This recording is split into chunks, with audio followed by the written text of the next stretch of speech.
Hey guys. All right, what's up, gentlemen?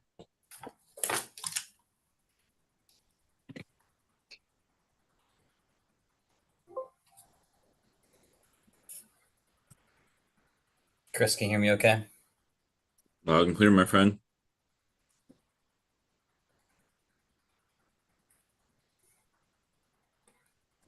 Hey, can you put in your name? I know who you're with, so never mind. It's the other.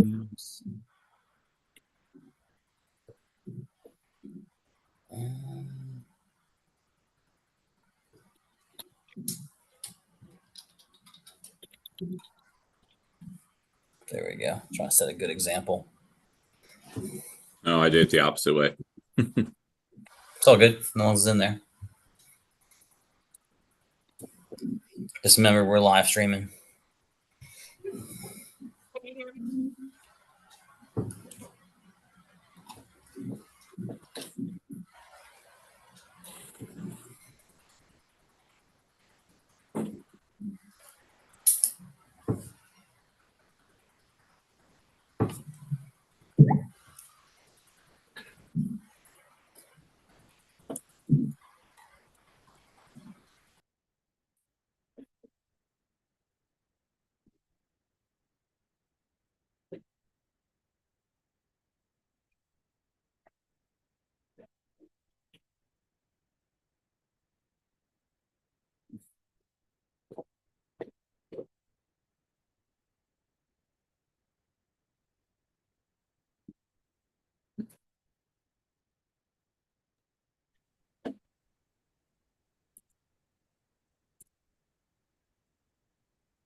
Need that.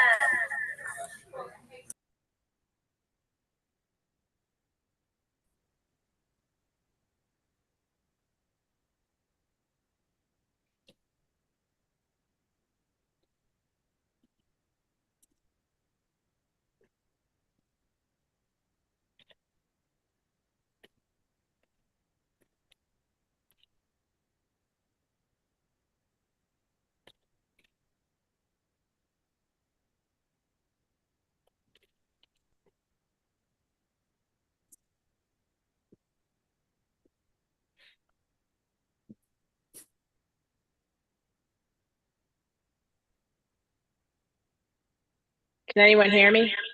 There you go. All good.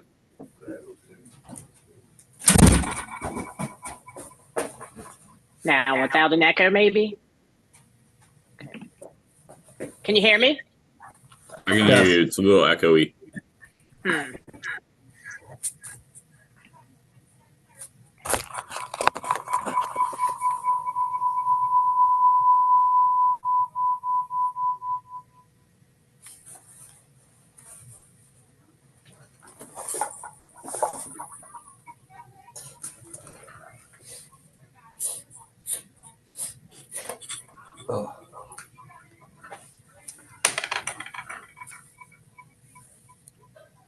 Good morning, everybody.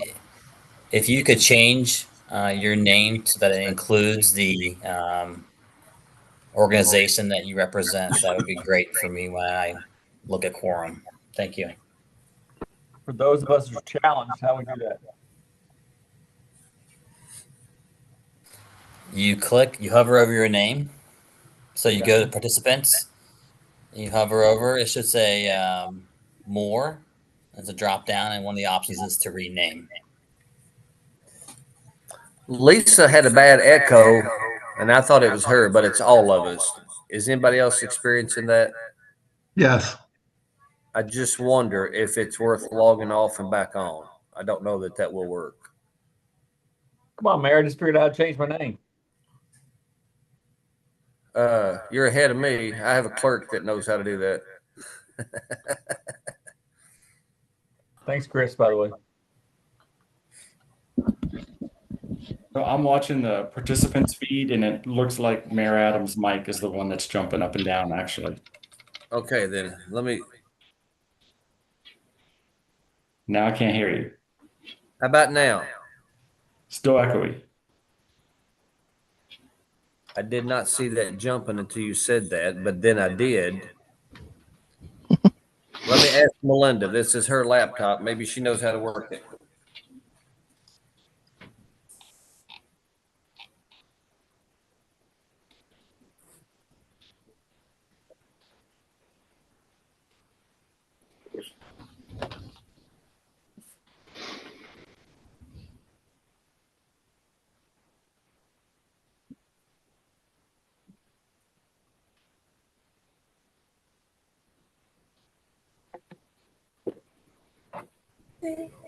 See how that's jumping?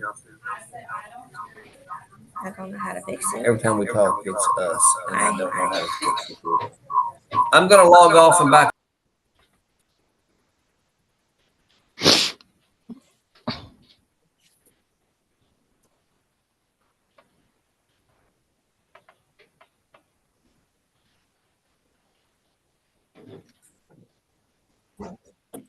Hello, can anyone hear me now? Yep. Yep. Okay, I'm just going to join on my phone. I can't get my laptop to cooperate, so someone else is going to have to share the financial report for me.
Test. Can you hear me? Seems to sound better, Mayor. Well, all we did was logged off and logged on. Thank you. And I don't know why, but it must have been us. So as long as it's fixed, it doesn't matter, right? Sounds like you're one step closer to becoming that IT professional. Oh, I don't know about that. Hey, shut it down, restart it, log off, log back on, man. You got about 70% of it. Okay, well, I can do that. My dad's a retired physician, and he always used to joke, as long as you know the difference between heat and ice, you're about 80% of the way there, baby. There you go. There you go.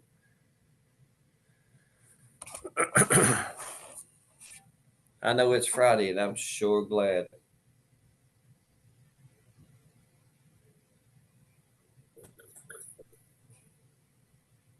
On the participants list, PCATD, I'm verifying that that's Pendleton County Ambulance. Yes. Thank you. Do you have a camera? Yes. Do you want me to turn it on? Please. Let me see if I can get this.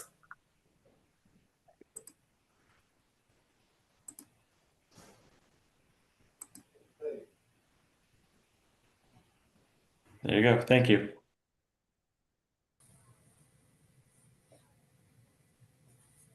All right. I've got 9:03.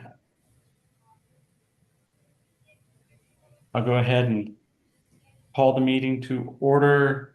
Mr. Secretary, do we have quorum? Yes, Chairman, we do. Okay, wonderful. Next item on the agenda would be the approval of the agenda. So moved.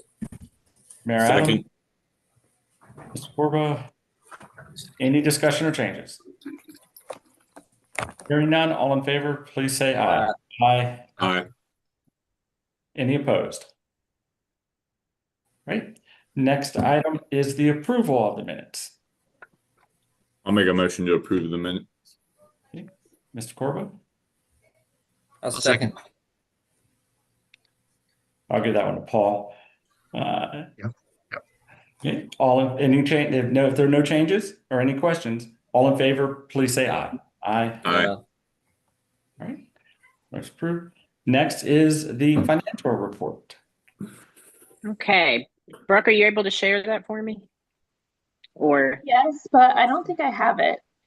okay. I can't find the documents. If somebody can send it to me, I can share it. Yeah, it's a share drive link that was sent out, but I think it was only sent out to members. Yeah, the financial report wasn't. I didn't receive it either. It's I not have in the SharePoint folder. Yeah, usually I am able to access it, but I don't see it. Yeah, I have it, but Let me see if I can send it to you, Brooke. Is it an Excel file? Yes. Does it say aggregate summary? Mm, Then I have that. can't remember what it's yes, at the titled. top. Yeah. Yes, Yeah. I think that's what it's called. It's Yes. titled account summary. Okay. I can Okay. share my screen. Oh, great. Thank you.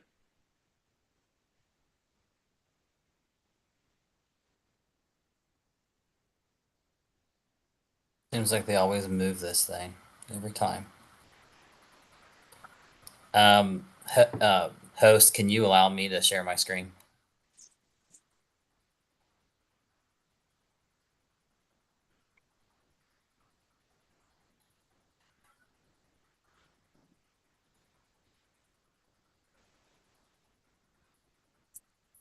Right now.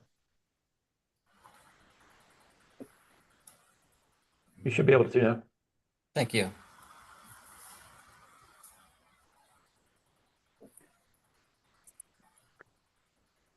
Does everybody see it? Yes. Yes. Oh, Nope. Good to go. okay. There it is. It's not big enough on my phone. Hold on a minute. I'm gonna have to open it on my laptop. Sorry about that.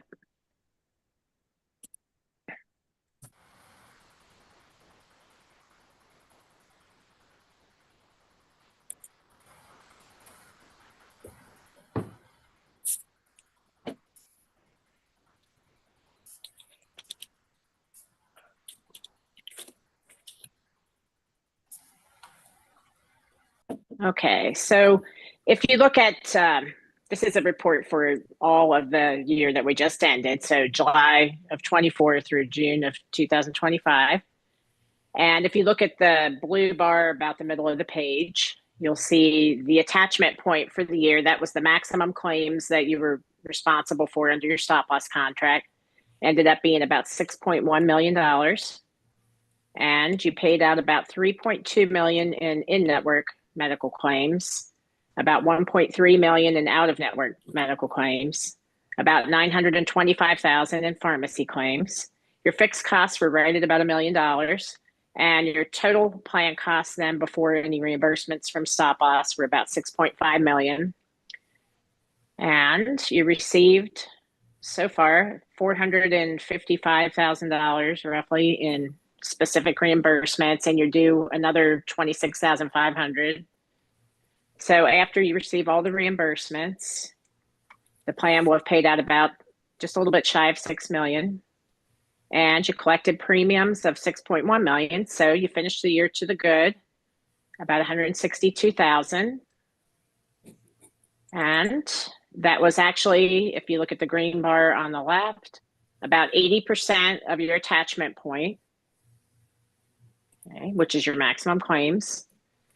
And on the right-hand side of the page, you had pharmacy rebates of about 142,000. You earned interest of about 40,000, paid out PCORI fees of about 1,700. Limited purpose specialty drug HRA claims were about 116,000.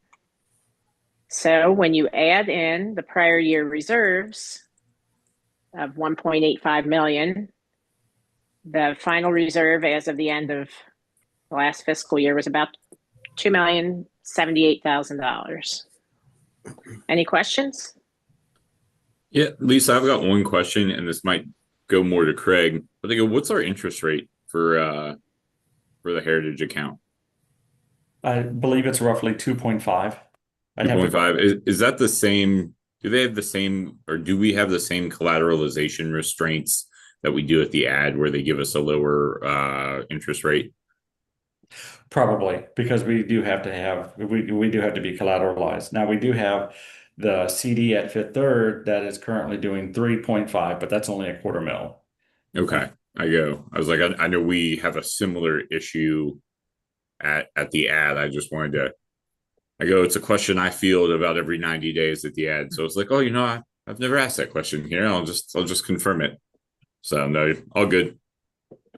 Yeah, one of the discussions we can have down the road is as the JHP account continues to grow and cash flow well, then that basically allows us to use this account to maybe move some more of that into longer term CDs with higher rates. That's a good point. But I want to make sure jump in numbers in June. It's summer injuries. No, a lot of times at the end of a stop loss year, MedBen will try to capture as many claims as they can for individuals who are over the specific deductible, because that resets on July the 1st. So it's to the plan's advantage to get any claims in that you can that you're going to get back from the stop loss carrier. So that's a pretty common trend that we see at the end of any particular stop loss year.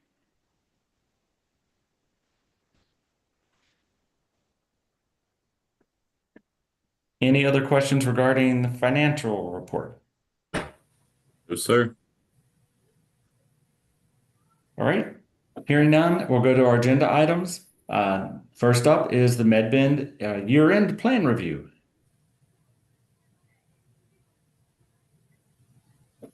Can everybody see my screen? Yes, ma'am. Do Okay. you want me to stop sharing my screen, or do you just want me to bring it up? We got it.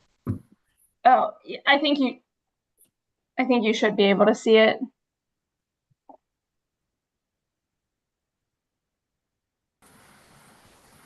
Can you see my screen? Yes. Yeah, we can see it. Okay. So this is just an overview of your plan performance for all of last year, ending at the end of June. Your plan performed well. You did have stop loss reimbursements, which again is why your last month of June was higher, because we were pushing through to maximize any reimbursements from the stop loss carrier. You received about $480,000 in stop loss reimbursements. When we break your claims out on a per employee per year basis, you ended up right around $15,000 per employee per year, which was about 1% below where you ended your plan year in 2023 and 2024. And then with your fixed costs added in, you also ended up your plan year about 1% below. Getting into the details of your plan, just a couple things that I'll point out. The plan paid about 93% of the total claims. Employees only paid about 7%. And your largest place of service was outpatient claims this past year, followed by inpatient, and then office visit claims. Time period to time period. So you can see down below here. So this just compares all of this past year to that same time period in the prior year. And taking into consideration the fluctuation that you had in your enrollment you did see an increase in your enrollment.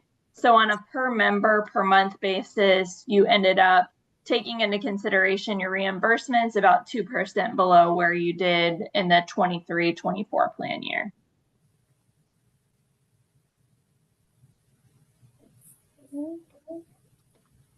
Some of the cost drivers within your plan.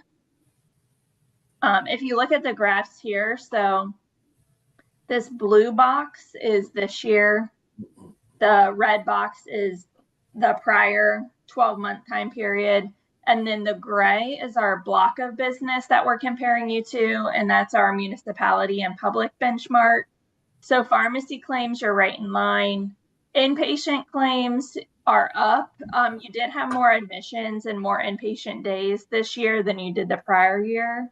And these are gross numbers, so it does not take into consideration any of your reimbursements.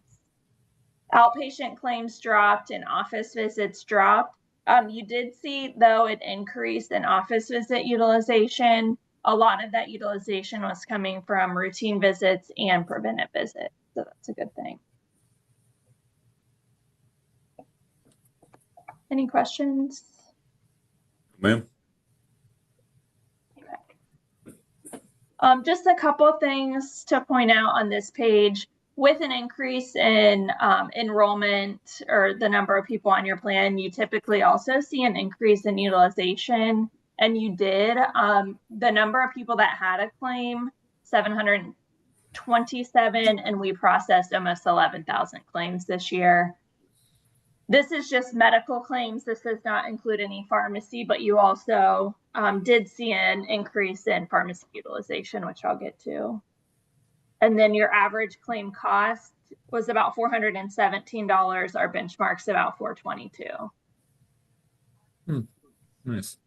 So that's just some medical trends. Taking a look at your tiers, your coverage tiers, over on the right-hand side, you can see on a total per member per month basis what each coverage tier is costing. For your group specifically, your employee coverage tier is the highest on a per member per month basis. And then all the other coverage tiers are neck and neck. A lot of our groups will like to look at this if they're thinking about making premium contribution changes at renewal time.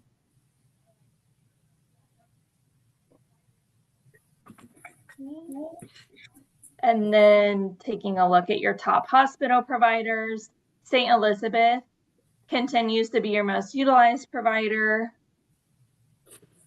followed by Good Sam. That was not your most utilized or even your second most utilized provider, but it goes by cost. And then Children's Hospital was your third top paid facility this year.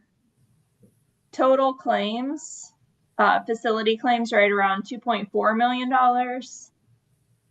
where last year at the same time period, you had a similar number of facility claims, about 2.4. Children's was your second top paid facility last year, though.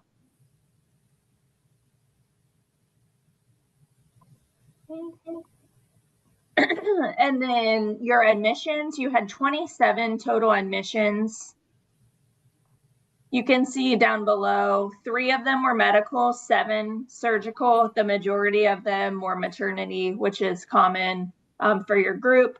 2 mental health and 2 NICU admissions. Your NICU admissions were the longest from a inpatient day category.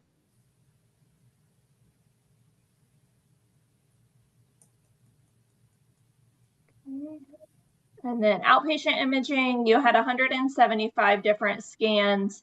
St. Elizabeth was the top paid provider for those scans, followed by Children's Hospital.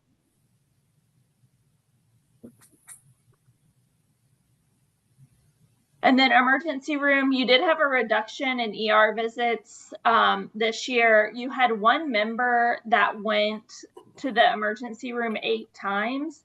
That member is no longer on your plan. They were termed, they were a spouse on the plan, and they're no longer on the plan. About 10% of your ER visits were considered potentially avoidable, and our benchmark for that is a little bit higher. It's almost 14%. See that here.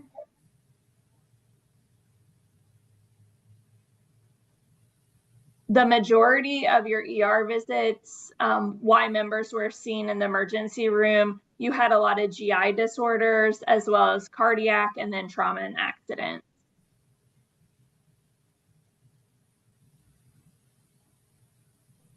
And then here's a breakdown. So previously we just used to show you anybody that went to the emergency room more than 6 times. Again, you had the one individual that went 8 different times. That's no longer on your plan. You had one individual that went 5 times, one individual that went 4 times, and then it goes down from there. So based off avoidable visits, so what we're considering potentially avoidable, your potential for savings for all of last year was about $20,000, $21,000. If all of those visits either went to an urgent care or an office visit.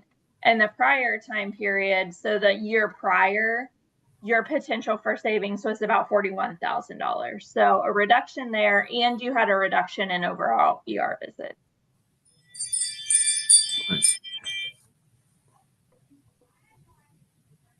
And then taking a look at your large claimants, I did some highlighting to make this a little bit easier to see. For us to consider someone a large claim on your plan, we're looking at anybody that's met half of your specific deductible. You had 21 members meet that threshold. And the majority of them listed on this page, their prospective risk score is going down, which typically means if their risk is going down, then usually you'll see claims also continue to drop for those members. You did have a couple of the babies that were in the NICU. Those are the dependents listed here. One of the 21 members is termed, so no longer on your plan. And if you add up all of their claims, they were about $2.1 million in large claim activity for your plan for the 12-month time period. If I look at last year at the same time, using that same threshold, you had 23 people and their total claims were right around $2 million. So somewhat similar from a large claim standpoint.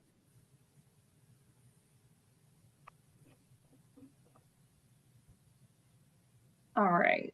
This is just a graph of all the information that I went over just in graph form. Your utilization metrics on page 22, this is on a per 1,000 basis so that you can compare to our benchmark. But a couple of things that I'll point out from your actual metrics. So here you can see the drop that you saw in your ER visits. They went down about 9%. Urgent care visits went up. Preventive visits increased about 8%. So you saw more preventive visits this year than you did the prior year. You can also see the increase in your inpatient days. A lot of that was coming from the NICU admission from a day standpoint. You had 73 inpatient days for the 2 NICU visits.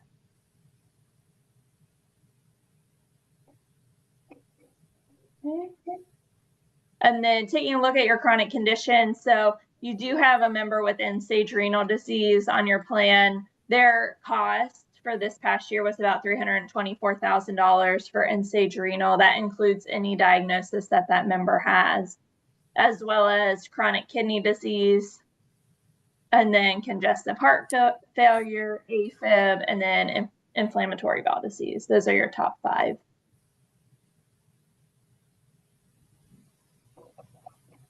That's the prior year chronic conditions, and then our benchmark. Looking at your behavioral health dashboard, so we know of 143 people that have a diagnosis of behavioral health. The cost is about what you paid out for members with behavioral health is about 17.5% below where you did last year. The majority of members that fall into that behavioral health category are anywhere between 15 and 19. A lot of those members have some type of mood and anxiety disorders, mental health conditions, developmental disorders.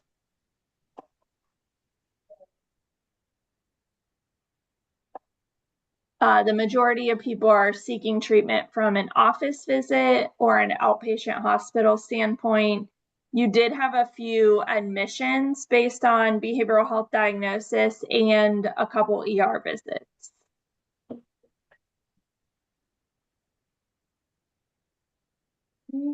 And then your cancer dashboard, we know of 16 people that have a diagnosis of cancer. The majority of them are employee males on your plan. You have a couple members that have breast cancer, but the largest paid is a secondary cancer that somebody has been diagnosed with. That individual did have an inpatient hospital stay, which is driving that spend up.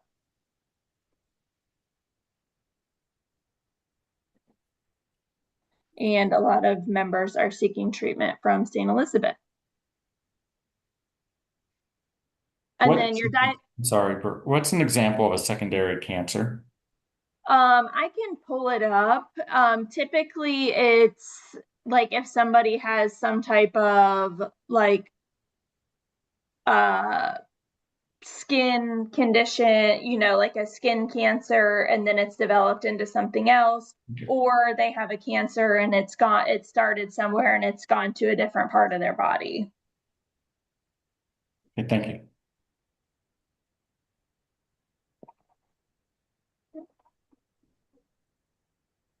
Okay. Diabetic dashboard, we know of 77 members that have diabetes on your plan. We have 80 members that have a medical claim, and then we have 74 members that have a pharmacy claim in. The reason that this number could be higher is if you had members throughout your plan year, throughout the 12 months that had a medical claim and then they turned off the plan. We know 2 individuals that are potentially undiagnosed. 28 of them are high risk. The majority of them have type 2 diabetes. This year, you actually spent less in medical claims, but more in pharmacy claims. And then your top medications are Ozempic, Mounjaro, and Jardiance. And most members are seeking treatment from an office visit. Okay. And then taking a look at your wellness compliance report. So this was updated on July 28th. You can see from an annual wellness exam standpoint, you're at about a 48% compliance rate, 68% for cholesterol, 53, 54 for colonoscopy, 67 mammogram, and then between 54 and 53% for pap smears based on age.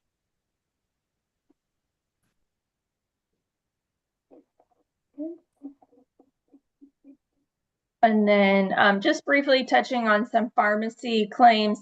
So this report does not include any of the claims that was sent through the limited use HRA plan, but it still gives you a good idea of what medications were being filled through your prescription coverage. The majority of people are taking a generic medication. So about 87% is on a generic medication. You can see down below your top 5 medications. Ozempic, the cost of Ozempic went up from the comparison, same as Mounjaro and Jardiance. Eliquis stayed the same, and then Farxiga increased. So your largest therapeutic class for medications is your diabetic therapies.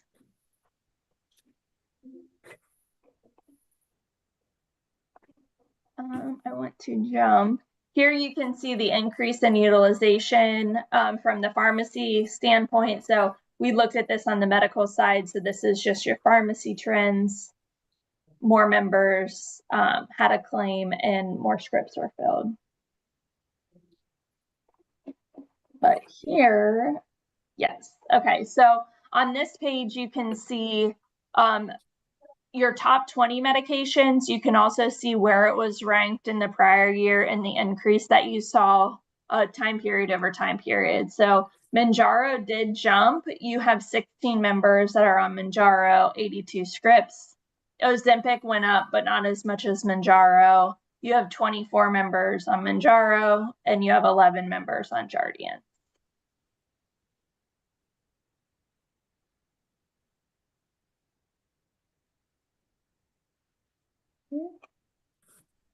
And then diabetic therapies, it is your largest class from a pharmaceutical standpoint. That increased about 27%. Your anticoagulants increased 16% from last year to this year. And that is pretty much it. Lisa, do you want me to go over anything else? No, I think you covered it well. Hey, Brooke, I have a quick question. Uh-huh. When you say the individuals termed from the policy, does that generally mean that they're no longer employed by the municipality? No, not necessarily. It can be a number of things. It could be a dependent that was on your plan that came off your plan. It can be a number of reasons. They went and got employment somewhere else. It could have been a spouse. I'm going to share my screen again. Your enrollment fluctuates monthly. So you can see on this page, so this is just looking at your monthly enrollment. This is going back from July of 2024. So from an employee standpoint, dropped 2, gained 1, gained a few more. You can see how it fluctuates each month. And this is common, especially with members, dependent children. So it doesn't necessarily mean that they're no longer working. Could that include death as well? Mm-hmm. Yep. Yep. Thank you. I thought that was probably the case. Yep. Yep. It could be a number of reasons. It's just amazing to me that brand name pharmaceuticals constitute 13% of our scripts, but 84% of our costs. Yeah. Sounds about right. Yes, and at a future meeting, we're going to introduce a way to save on those non-specialty brand drugs. We're now able to source a lot of those internationally. So we'll be working on a savings projection and making some recommendations on that probably at the next board meeting. Awesome. Okay. Any other questions on the year in review? No, sir. All right. Next item on the agenda is Jefferson Health Plan transition update.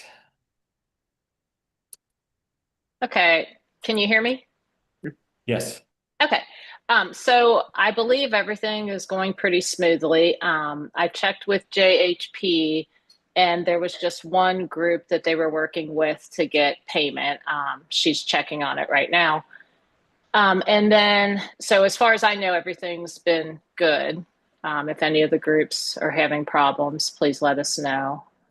And then the PCORI fee, we would usually give a credit for that on one of your monthly invoices. And I checked with JHP and they said we could handle it one of two ways. They could send checks out, or we could do our own little credit and just subtract it. So I think we're just going to have them send checks to all the groups. I'm going to let them know how much each group paid. So you should be receiving a check from JHP for your PCORI fee. Okay. So really, I think that's all I have, unless if anybody else is having problems that they want to bring up or issues.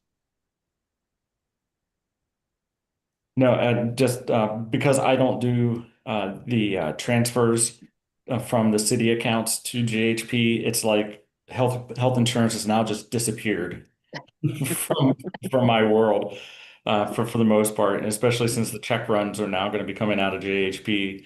Yeah. And So it's feeling a little lonely. I'm sure you're so sad about that. You'll get used to it, Craig. That's a good thing. All right. Any comments or questions about the transition to Jefferson Health Plan? Mm-mm. Okay. Next item are our bylaws. Who wants to handle that one?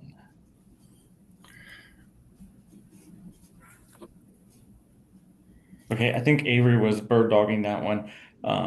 So in our interlocal, it references bylaws. We had a draft of bylaws back in the day. I don't think they were ever finalized. And now that we have the new interlocal, we now have an official copy of the bylaws that Avery worked up and had been sent back for review and has been edited several times. I think the only thing that's outstanding on those is final adoption. That is correct. Craig, I'll make the motion to adopt the bylaws. Okay. Is there a second? Terry, is there a second or a question? I'm a second. Sorry, couldn't find my number thing here. Okay, great. All right. Any questions, comments, or concerns regarding the bylaws? Right. Hearing none, all in favor, please say aye. Aye. Aye. Any opposed? Great. That was easy. And last item on the agenda list is an update on the interlocal agreement process. Okay. We have sent everybody signed in a local agreement to the Kentucky Attorney General's office. They have until September 9th to review those. Whether they make a comment on those or not, that's kind of the final deadline. So after that, we will send them to the Kentucky Secretary of State's office for final filing. Great. In the past, and I guess it's something we might have to check on. In the past, we also had to file those in the county courthouse of each county in which we had a member. I'm not sure if we're filing it with the Secretary of State's office, if we still have to do that. Just need to double check that. We will review that. Okay, great. I know that law's been updated since the last time I had to do interlocal agreements. So, all right, that's the end of the agenda items. Are there any announcements or reminders or anything for the good of the order? Just No, sir. go ahead. Go ahead. Somebody has one. No, I was like, I was saying I'm good on my end.